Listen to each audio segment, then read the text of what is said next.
এই জাদুবিদ্যা সত্য। এবং এখনকার অনেক ভণ্ড যে কবিরাজগুলো বের হয়েছে, এরা জিনকে তাবে করে নিয়ে এই জিনদের মধ্য দিয়ে মানুষের মধ্যে জাদু ছড়িয়ে দিয়েছে, এবং এর ফলশ্রুতিতে বহু পরিবার ধ্বংস হয়ে যাচ্ছে। এই জাদুবিদ্যা সত্য।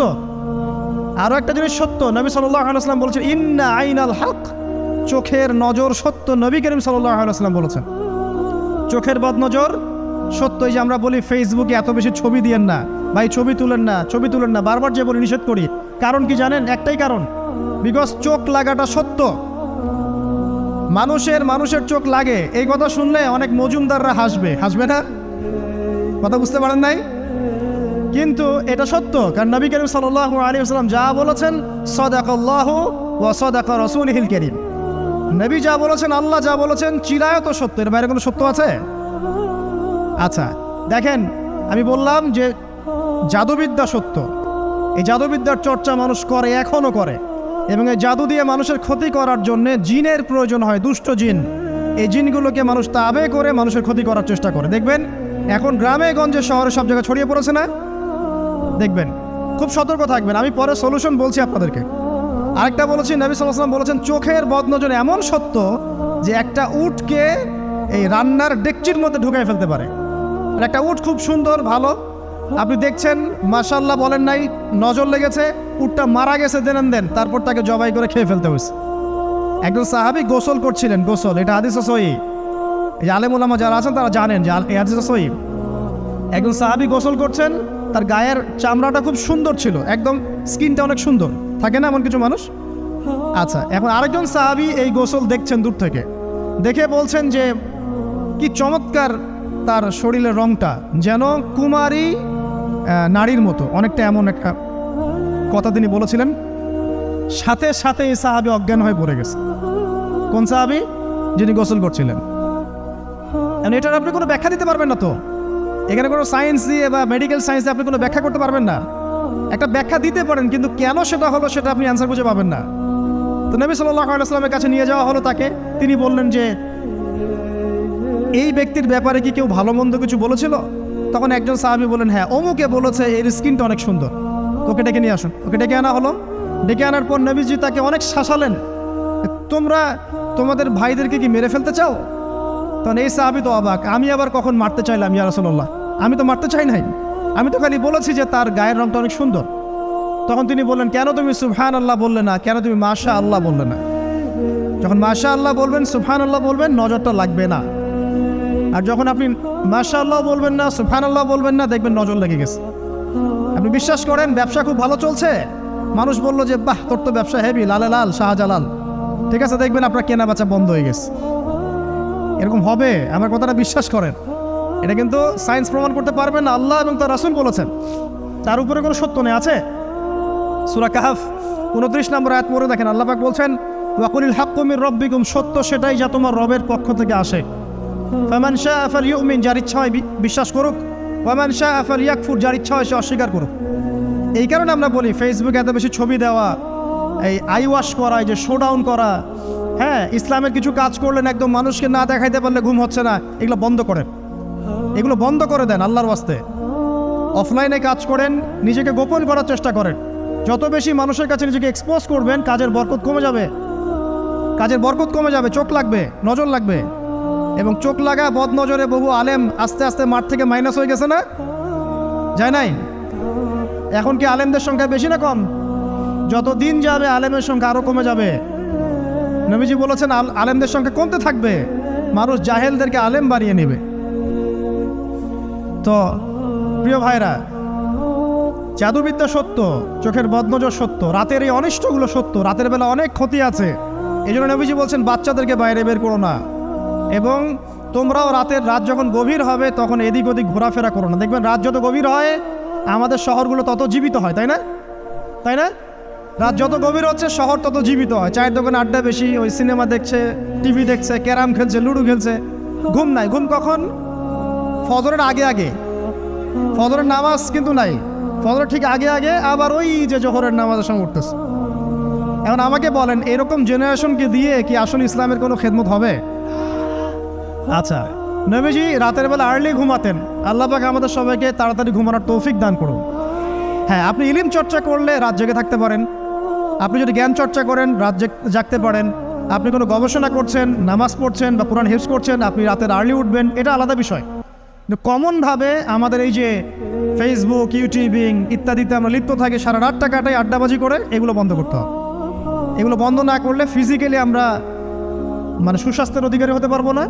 সারা দিনটা আমাদের একটা কি বলবো অলসতার ভাবে যাবে এবং দিনের বেলা কাজগুলো ব্যাহত হবে। এতে করে আমাদের উম্মার এই পুরো বড় যে তরুণ প্রজন্ম আছে এদেরকে আপনি সম্পদে পরিণত করতে পারবেন না।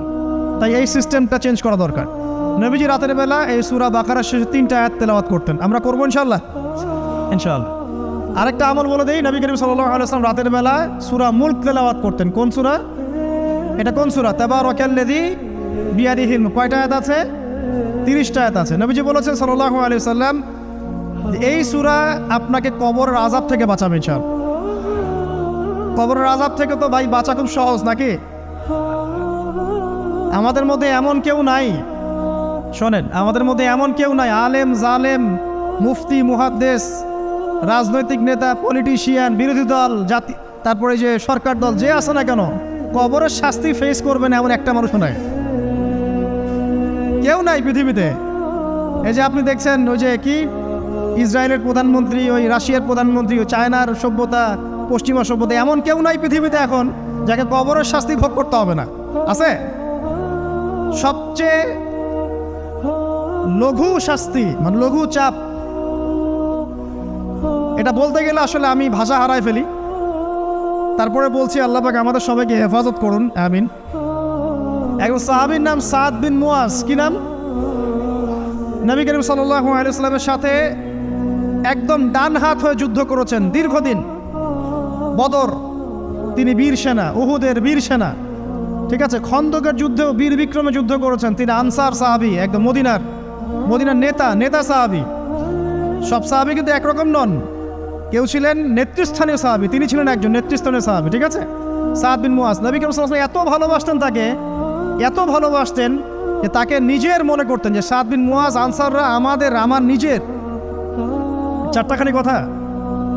এই সাহাবীর খন্দকের যুদ্ধে এই যে হাতের এই দিকে সম্ভবত হাতের এই রগের মধ্যে একটা তীর এসে লাগে এখানে, এবং তীরটা তিনি বের করতে গিয়ে রক্তটা ছিঁড়ে যায়। এরপর ফিনকি দিয়ে রক্ত বের হওয়া শুরু হয়। চিকিৎসা করে করে রক্ত বন্ধ করা যায় নাই, এবং এই রক্তের প্রবাহিত রক্তেই আল্লাহর ইচ্ছায় তিনি শাহাদাত বরণ করেন, তিনি ইন্তেকাল করেন। নবী করিম সাল্লাল্লাহু আলাইহি ওয়াসাল্লাম প্রচণ্ড ব্যথিত হন, মানে মনটা তার খুব নরম হয়ে যায় সাদ বিন মুয়াজ রাদিয়াল্লাহু আনহুর জন্য। তো এই সাহাবীর যখন জানাজার নামাজ পড়ানো হচ্ছে, নবীজি বলছেন 70,000 ফেরেশতা তার নামাজে অংশ নিয়েছে। আর এই সাহাবীকে যখন কবরে শোয়ানো হয়েছে, নবী করিম সাল্লাল্লাহু আলাইহি ওয়াসাল্লাম পরে জানিয়েছেন কবরের যে মৃদু চাপ, সাদ বিন মুয়াজ রাদিয়াল্লাহু আনহুর কবরেও সেই মৃদু চাপ দেওয়া হয়েছে। আমি কি বুঝাতে পারলাম ভাই? আমাদের কোনো দাম আছে এখনকার পলিটিশিয়ানদের কোনো দাম আছে? এখনকার সমাজ নেতার কোনো দাম আছে? এখনকার সুদখোরদের কোনো দাম আছে? এই ঘুষখোর দুর্নীতিবাজদের কোনো দাম আছে? আমরা যারা কাঠমোল্লা হয়ে আছি আমাদের কোনো দাম আছে? সাদ বিন মুয়াজ রাদিয়াল্লাহু আনহু যদি কবরের শাস্তি তাকে না ছাড়ে, প্রশ্নোত্তর পর্ব তাকে না ছাড়ে, আমরা পার পাবো? নবী করিম সাল্লাল্লাহু আলাইহি ওয়াসাল্লাম বলছেন সূরা মুলক তেলাওয়াত করো রাতের বেলা, ইনশাআল্লাহ সূরা মুলকের তেলাওয়াত কবরের আযাব থেকে তোমাকে বাঁচান। আর আমাদের তো ভাই কবরে সবাই সাথে যাবে না, গার্লফ্রেন্ড যাবে না, বাপ মা ভাই বোন সবাই যাবে না। একজন ব্যক্তি সুদ খাচ্ছে, জিজ্ঞাসা করে দেখেন কেন খায়, বলবে তার সন্তানের জন্য খায়, তার বউয়ের জন্য খায়, তার মা বাবাকে দেখতে হবে তাই খায়, তাই না? একজন ব্যক্তি ঘুষ খায়, বলবে আমার পরিবারের জন্য খাই। একজন দুর্নীতি করছে, পুকুর চুরি করছে, বলবে দুর্নীতি করছে আমার পরিবারের জন্য খাই, পরিবার ভালো থাকবে। সবার একই এক্সকিউজ যে পরিবার যেন ভালো থাকে, আমার সন্তানরা যেন ভালো থাকে, আগামী প্রজন্মের জন্য কিছু রেখে যেতে পারি, তাই না? এরকম একটা মানুষও কি আপনার সাথে কবরে যাবে? আরে এই বোকা মানুষ কেন বোঝে না যে আপনার কবরে আপনাকেই যেতে হবে? তাহলে আপনি কি কারণে, অন্যের কারণে নিজের পরকাল নষ্ট করছেন? অন্যের সুখের জন্য আপনি আপনার পরকাল নষ্ট করছেন। সুদ খাচ্ছেন, দিব্যি মায়ের সাথে জেনা করছেন। আপনাদের এলাকায় নাকি সুদের সমস্যা অনেক বেশি। কয়েকটা হাদিস বলে দেই, আমি ওদেরকে আক্রমণ করতে আসি না, আমি শুধু তাদেরকে 3টে হাদিস শোনাতে এসেছি। 1 নম্বর হাদিস শোনেন। আল্লাহর নবী মুহাম্মদ সাল্লাল্লাহু আলাইহি ওয়াসাল্লাম বলেছেন, সুদের পাপের 73টা শাখা আছে। কয়টা? কোনো হাদিসে 70টাও আছে, কোনো হাদিসে 73টা আছে। বলছেন যে সবচেয়ে নিচের শাখাটা হচ্ছে, সুদের পাপের সবচেয়ে নিচের শাখা হচ্ছে যে যেন কোনো ব্যক্তি তার মাকে রেপ করলো, তার মাকে ধর্ষণ করলো। 1 দিরহাম যে ব্যক্তি সুদ খায়, সহিহ বুখারীতে আরেকটা হাদিস এসেছে, সে যেন 36টা মেয়েকে ধর্ষণ করলো। আর আমি একটা কথা বানায় বলছি না, যদি বিশ্বাস না হয় কওমি মাদ্রাসা আছে, আলেম ওলামা আছে, গিয়ে বুখারী খুলতে বলেন, পড়তে বলেন, খালি একবার পড়তে বলেন, দেখেন যদি না থাকে তাহলে আমাকে এর সাথে থাপ্পড় দিয়ে দেয়। যদি না থাকে হাদিস এটা, তাহলে আমার গালে একটা থাপ্পড় দিয়ে যায়। আর যদি থাকে তাহলে আল্লাহর রাস্তায় সুদ খাওয়া ছেড়ে দেন। কোনটা করবেন? চ্যালেঞ্জ করবেন? নবীজি বলেছেন, 1টা দিরহাম যে ব্যক্তি সুদ খায়, দিরহাম মানে কি? রৌপ্য মুদ্রা। এটা এখন দেখতে পারবেন না, জাদুঘরে আছে।